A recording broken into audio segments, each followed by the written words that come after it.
Hi everybody, how you doing? My name is Denny, and many of my friends know that I like to write letters to the editor. Not only do I like to write letters to the editor, I also like to read letters to the editor. I think the letters to the editor section of a newspaper is a very important section of the newspaper in order to show whether your news, your local news, newspaper is a free newspaper or whether it's biased or not. What I mean by that is if your newspaper is biased, then they're only going to publish letters to the editor and articles that reflect their position on any given issue. I know look, I live in Massachusetts, right? Massachusetts is a really heavy Democrat state, but yet we have a Republican governor, and we've had a Republican governor before, in Mitt Romney. So people in Massachusetts have a variety of opinions on many things, and a lot of hot button issues out there. There's people that run hot and cold, you know, like the gun issue and abortion and, you know, wearing masks and anti-vaxxers and all that stuff.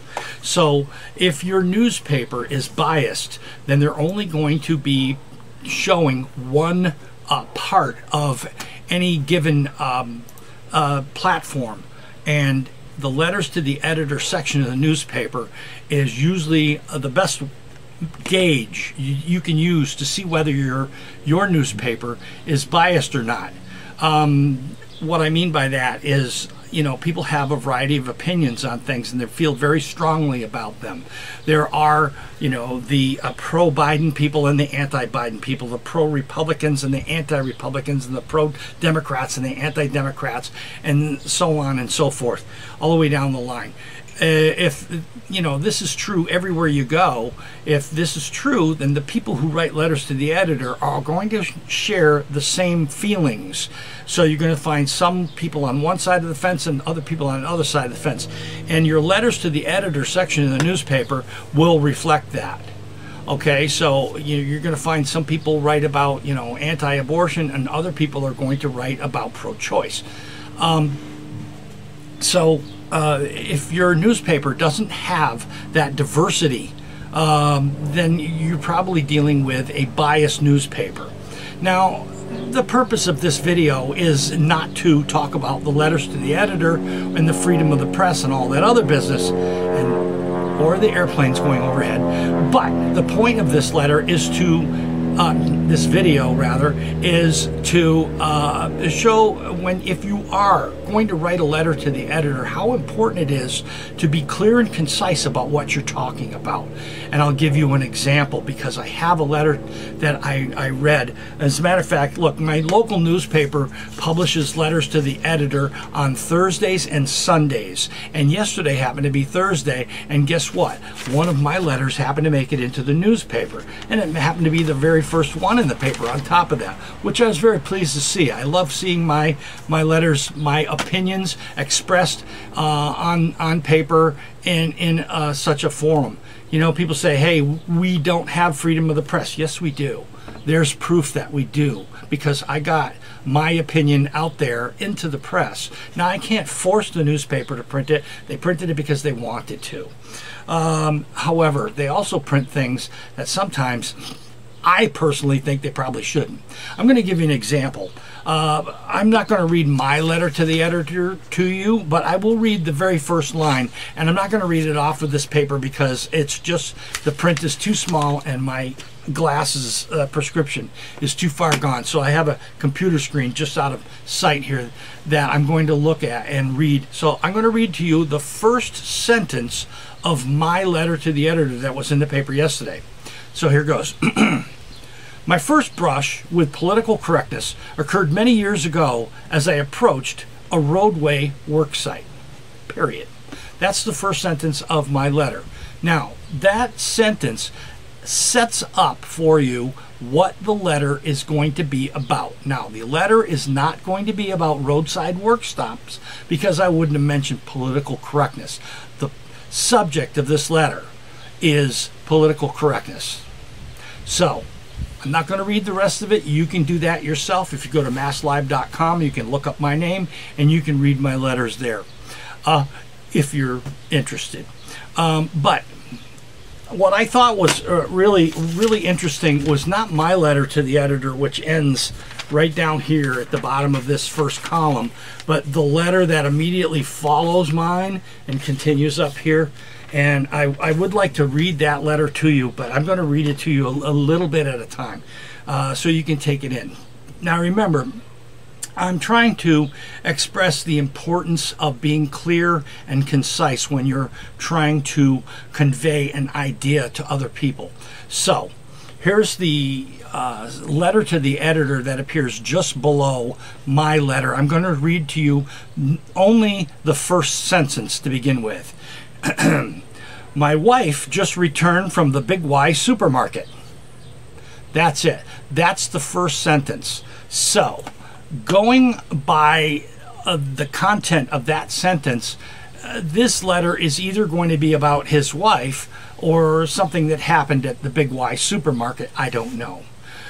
Let me continue. The next sentence is to... Wait a minute. There's a menu in the way here. Get out of here, you menu. There we go. Okay.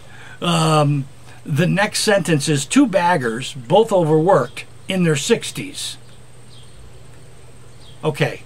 First of all, if you know anything about grammar, if you learned anything about grammar in school, you'll know that that is a fragment. That is not a complete sentence. All right? It doesn't convey a complete thought. And for some reason, it doesn't have much to do with the previous sentence other than the fact that they were baggers. So we're assuming they were at the grocery store as well. Third sentence of the first paragraph. There are, by the way, I think it's 5 or 6 sentences in this first paragraph. I'm going to read them one at a time, and then I'm going to read the whole thing to you. You see if you can tell where the writer is going. Okay, the third sentence is, help wanted signs everywhere. Okay, well, everywhere. Now that means not just the supermarket, that means everywhere. So, next sentence is $15 an hour. That's it. Again, these are not complete sentences. These are fragments. Help wanted signs everywhere. Perhaps if you use the word are. Help wanted signs are everywhere. That would make more sense. But just help wanted signs, I suppose we're supposed to just understand that the word are is in there. Okay, the next sentence. Ready for this one? Welcome to socialism. Okay. The next sentence, I'm not even going to talk about that one. The next sentence, everywhere I go, it's the same. Okay, that's the end of the first paragraph. Let me read to you the full paragraph without stopping to blab in between the sentences. And I want you to think about what you're hearing and, you know, come up with an idea. What is the point of this person's letter? This is something this person felt strongly enough about to sit down and compose these words and then send them into the newspaper so that they could share with others like you and me. So, here's the whole thing. First paragraph only. My wife just returned from the Big Y supermarket. Two baggers, both overworked, in their 60s. Help wanted signs everywhere. $15 an hour. Welcome to socialism. Everywhere I go, it's the same. Okay, if you don't know where this letter is going by now, you're not alone, because I think I've read this thing perhaps a dozen times and I have yet to be able to figure out what the heck this person is talking about at this point. So I'm going to continue. The next paragraph. This is what our teachers used to call a teaching moment. Okay.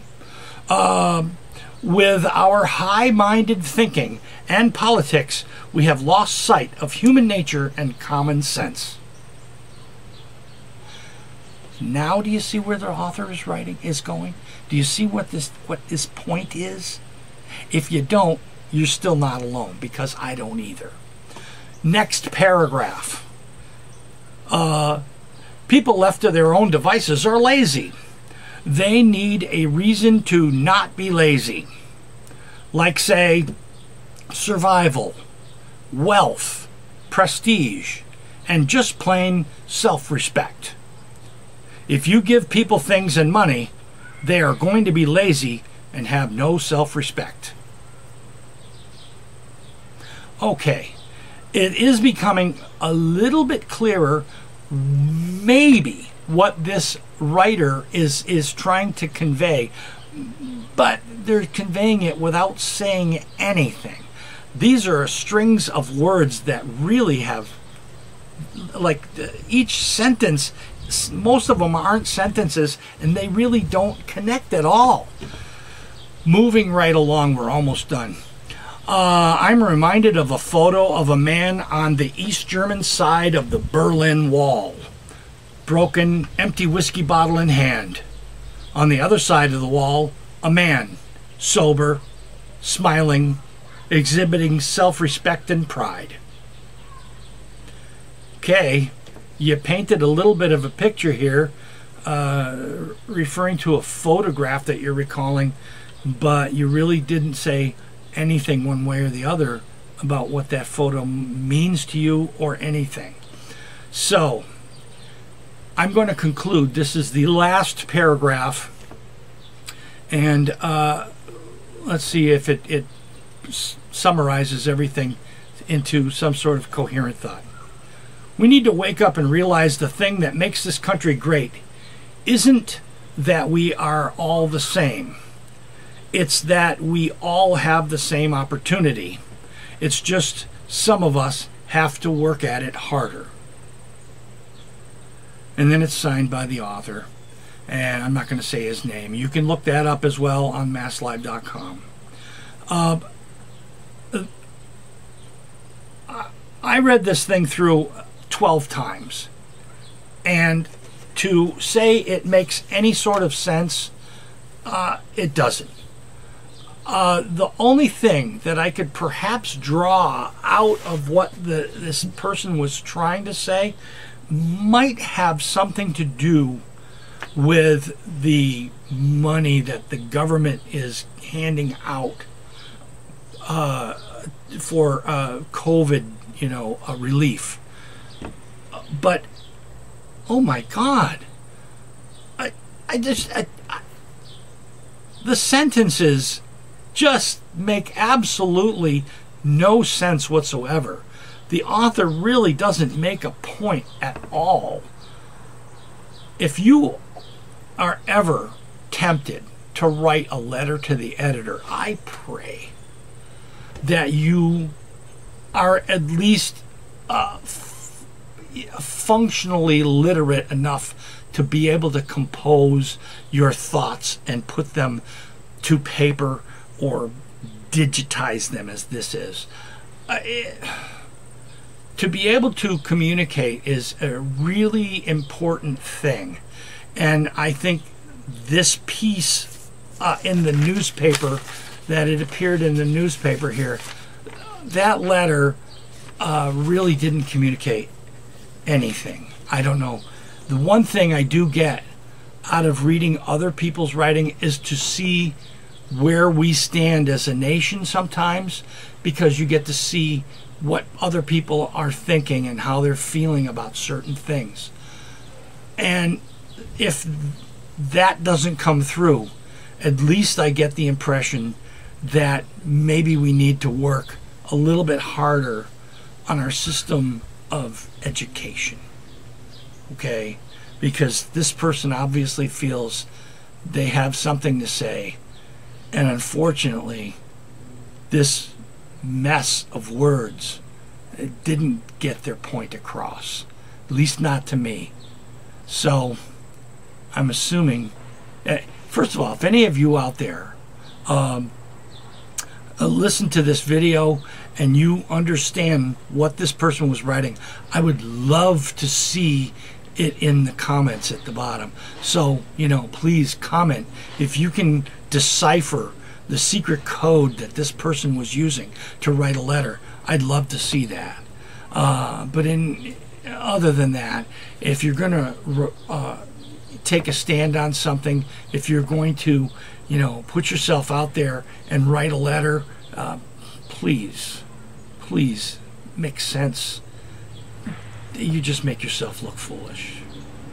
All right, thanks for tuning in. This is it for me. Have a good day. I'm going to wiggle the camera here and say bye-bye for now.